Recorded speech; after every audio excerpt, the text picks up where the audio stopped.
meantime, the kids are back in school, and I could already use a vacation. It's that time where the mom and dad go, peace out, we'll be back. Joining us to help you plan a Labor Day weekend getaway, travel journalist Angel Castellanos. Wait, what do you mean take a vacation? You mean take the kids with us? Well, that's definitely up to you. I'm on a kidless vacation in the adults only pool here in the W in the Punta Mita resorts.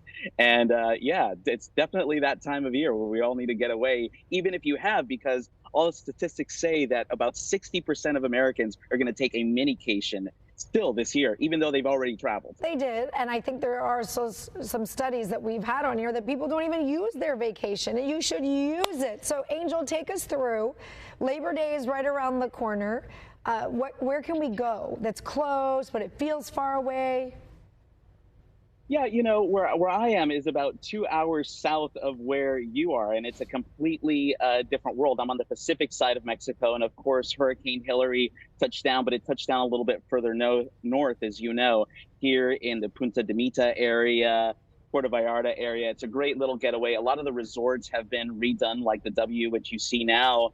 I'm staying in the sort of adults only area. It's really great because it's so stylish, and there's definitely a lot of point availability. So if you're looking to save money, you know, booking through your credit cards or through the hotel loyalty program is a great way to go.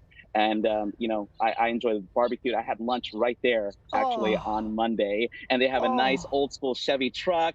So it's such a great resort. And this area is really known for a lot of luxury resorts. But if you're looking to save a little money, you can go into Puerto Vallarta. If you really want a low key vibe, Sayulita is the way to go. That's more of a, I call it, you know, the Encinitas or Lucadia of this part of Mexico because it's such a low key, chill vibe there. Angel, can I tell you, I discovered Sayulita this past year, and there's a little bay, like a secret cove that you go down in there. There's somebody selling Oh, yeah. drinks right there out of this cart, and hmm hmm oh, what I would give to go back. It's so good.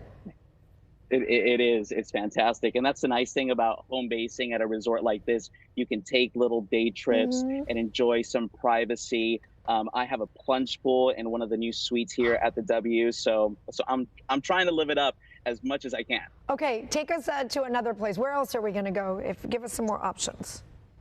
Well, you know, another place that I went to earlier this summer was the island of St. Martin. And to us on the West Coast who are sort of used to going to maybe Hawaii or Mexico, this is a really great option because there's so much diversity on the island, both culturally, in terms of food. And it's not one of those islands where all you see is pretty beaches. There's mountains, there's hikes, there's a lot of topography there to keep Hmm. anyone sort of entertained.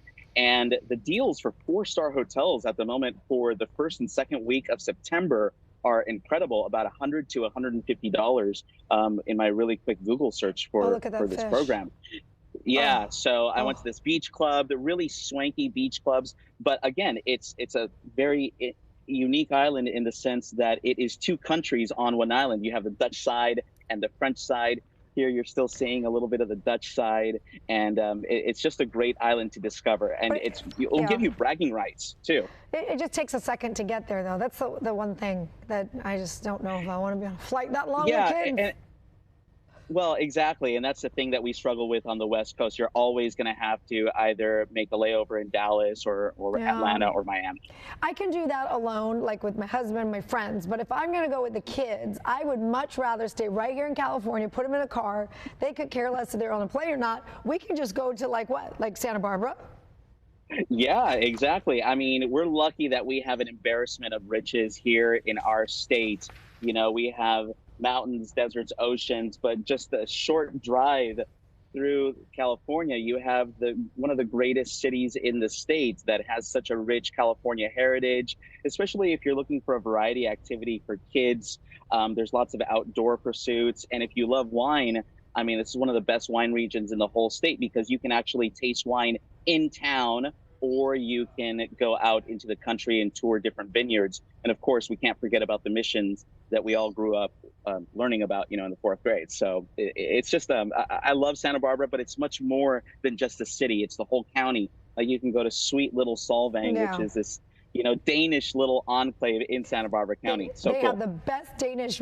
I usually go there once a year, and they have the little pastries. If you haven't been there, it's an easy trip. You get in your car, you go, and you have a great time in that part of California. Can you pronounce the name of those little Danish pancakes? What are they called? Anybody know? Æbleskivers. Æbleskivers. Who? Æbleskivers. Æbleskivers, if we're going to say it American style. Oh, all right, Æbleskivers. I look forward to going back up and having some Æbleskivers. Angel, that was really fun. Thank you. Yeah, I'm so jealous. I would give anything to switch spots with you right now. Well, you're always welcome. Muchas gracias. Muchas gracias. Adios, amigos.